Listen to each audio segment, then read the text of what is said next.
डर गए क्या? हाँ, पता नहीं चल रहा पर ये ढलान है।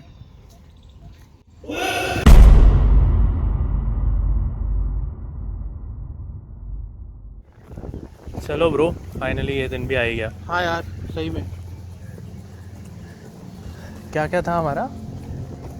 यार, बहुत कुछ था। सही में बहुत कुछ था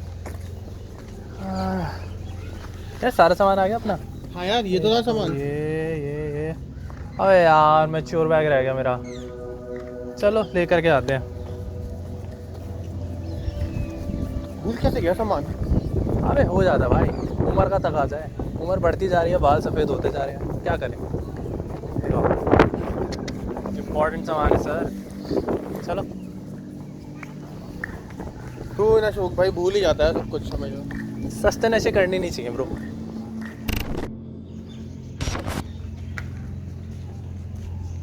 भाई सामान कहाँ गया?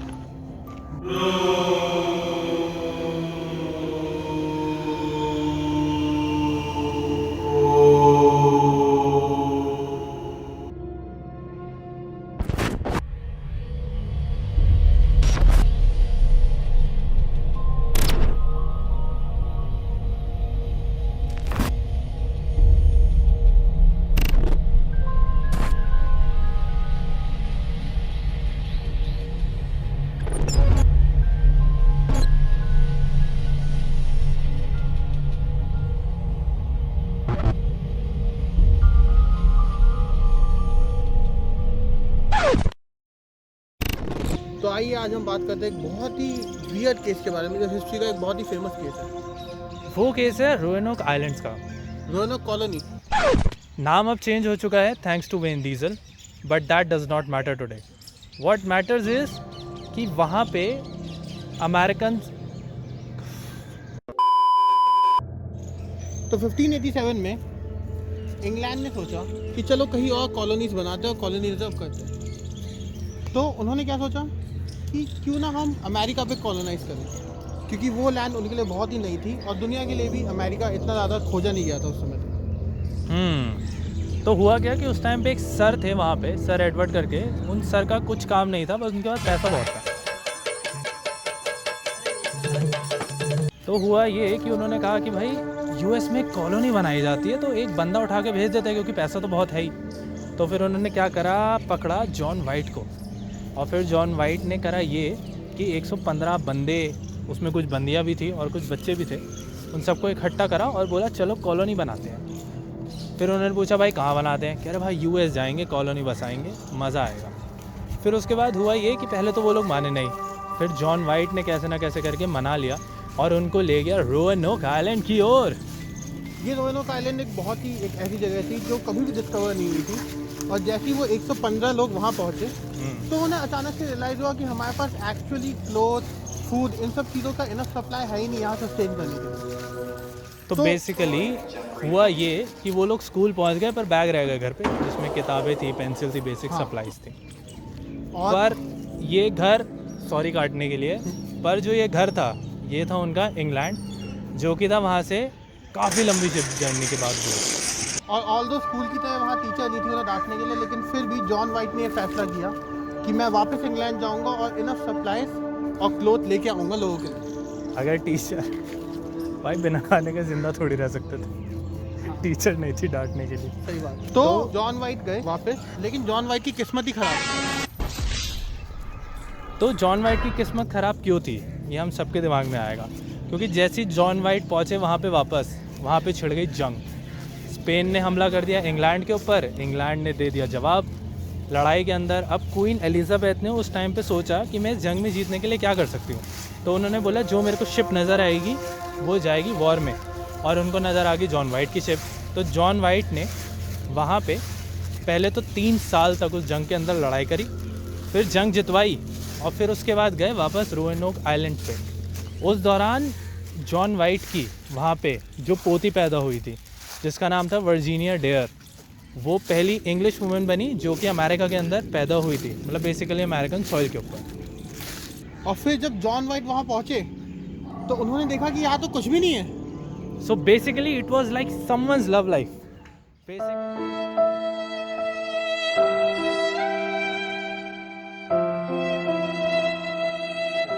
void, empty, full of nothingness. My apologies for the bad joke. But story के ऊपर वापस आए तो वहाँ पे जब जॉन वाइट वापस पहुँचे तो वहाँ पे वो आइलैंड्स हो चुके थे खाली. और यही नहीं हुआ था कि आइलैंड्स खाली हो गए हैं, बट हुआ ये भी था कि उन आइलैंड्स के ऊपर ये ट्रेस तक नहीं था कि वहाँ पे कभी कोई कॉलोनी थी या कोई कॉलोनिस्ट थे. मतलब मंजर कुछ इसी तरीके का था जैसा दिल्ली के अंदर पॉल्यूशन का हाल था लॉकडाउन के टाइम पे. थक गए यार तो बैठ गए. सो बेसिकली सवाल ये है कि वहाँ पे हुआ क्या. जब जॉन वाइट वहाँ पे पहुँचा तो ना बंदा था ना बंदे की जात थी. बेसिकली सब कुछ खाली, ना कोई हड्डी मिली, ना कोई लाशें मिली, ना कोई घर मिले.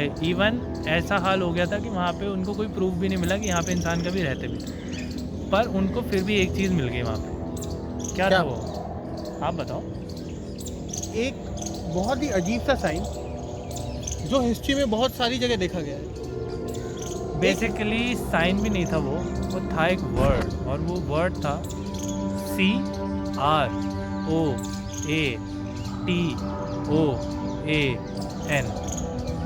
क्रोएटॉन. लेकिन इसका मतलब क्या हो सकता है? ऑक्सफोर्ड डिक्शनरी तो कहती है कि ये वर्ड है ही नहीं भाई, डाला ही नहीं उन्होंने, आज तक छापा ही नहीं है. तो अब ये जो वर्ड है इसकी हिस्ट्री के अंदर बहुत ज़्यादा रीअकरेंस है. और मज़े की बात है कि जितनी बार ये वर्ड आया है किसी को तो गायब करके गया या डुबा के गया. तो अब हम आपको पहले बताते हैं कि क्रोटॉन कहाँ आया था, पर हम वो बीच में कहीं कहीं बता देंगे ताकि इंटरेस्ट तो बना रहे. तो पहली थ्योरी है थ्योरी ऑफ कैनिबल आइलैंड्स. तो कैनिबल आइलैंड्स वो आइलैंड्स है जो रेनॉय के आइलैंड्स के बगल में ही थे. लेकिन और कैनिबलिज्म क्या होता है या कैनिबल क्या होता है? वही क्या वही मतलब वो जो एनसीबी ढूंढ रही है आजकल, वो कैनिबिस होता है. कैनिबलिज्म का मतलब होता है जो लोग दूसरे लोगों को मार के खाते हैं.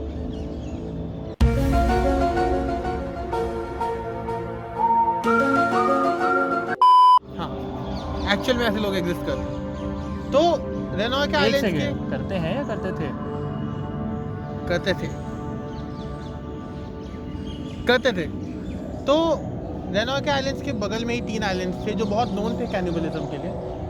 और जब जॉन वाइट रेनॉय के आइलैंड्स को लीव करके गया तो एक थ्योरी ये है कि वहाँ के जितने भी नेटिव अमेरिकन्स थे उन्होंने देखा कि बाहर से कॉलोनियल लीडर्स आए हैं हमारी लैंड को कैप्चर करने के लिए. तो वो आए और उन्होंने एक्चुअली हंट कर दिया उन लोगों को.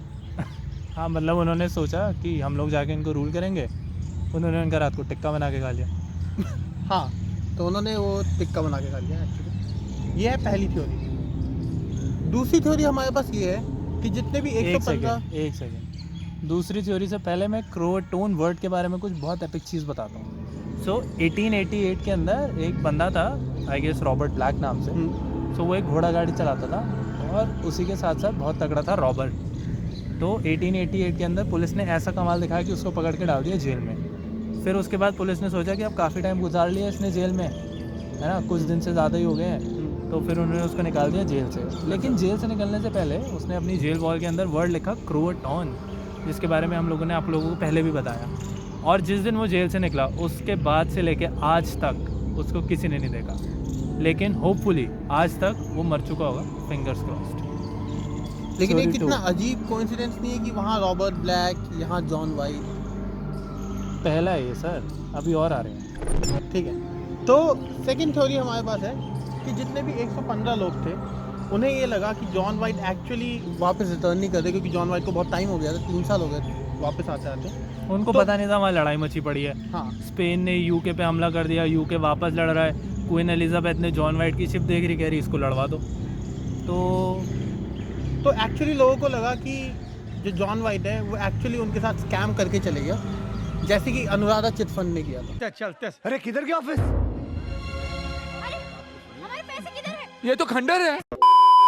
तो इसलिए उन्होंने सोचा कि चलो हम वापस जाते हैं. उन्होंने शिप बनाई अपने आप और वो निकल गए नदी में ट्रैवल करने और पहुंचने के लिए जॉन वाइट के पास.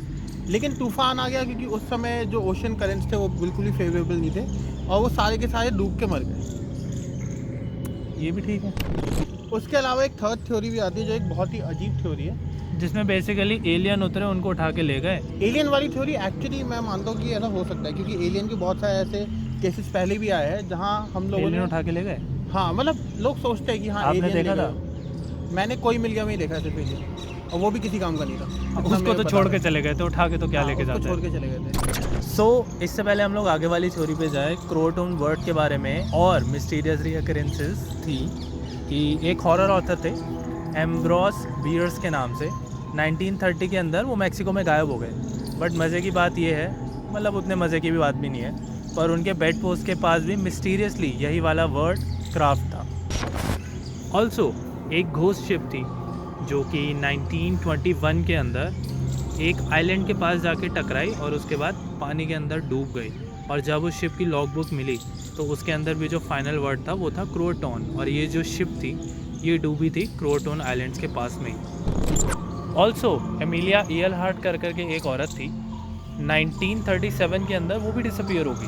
और जो उसका जर्नल था जिसके अंदर वो अपनी दिल की बातें लिखती थी, उसमें भी आखिरी वर्ड यही लिखा हुआ था, क्रोटोन। ऑल्सो एडगर्ड एलन पो कर के एक ऑथर थे जिनकी एकदम से एक दिन सडन डिसअपीयरेंस हो गई।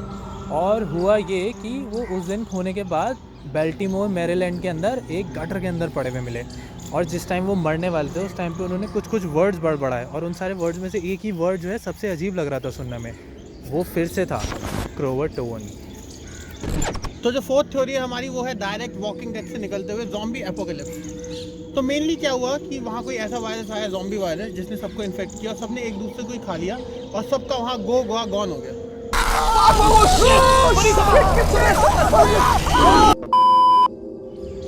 और हमारे पास जो पांचवी थ्योरी है वो ये है कि बाहर से कोई और कॉलोनी आई और वो अपने साथ इन 115 लोगों को ले गई। बेसिकली इन लोगों का हो गया मास रिक्रूटमेंट, सबको मिले 3-3 लाख के पैकेज, सब ने जाके करी पार्टी। पार्टी हो रही है। तो बेसिकली जिस कंक्लूजन में हम लोग पहुंचे इतने डिस्कशन के बाद वो ये है कि इस चीज़ का कोई कंक्लूजन नहीं। अगर और कोई सॉल्व नहीं कर पाया तो हम क्या भाई खा के सॉल्व करेंगे। लेकिन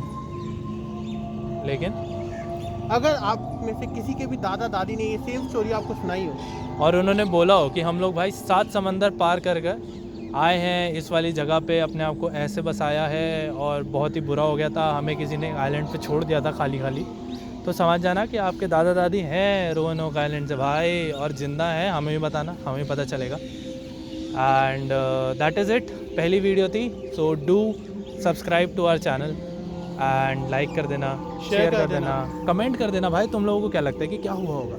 हो सकता है वो लोग पानी में कूद के भी मर गए हों, कुछ भी हो सकता है। So that is it, thank you so much.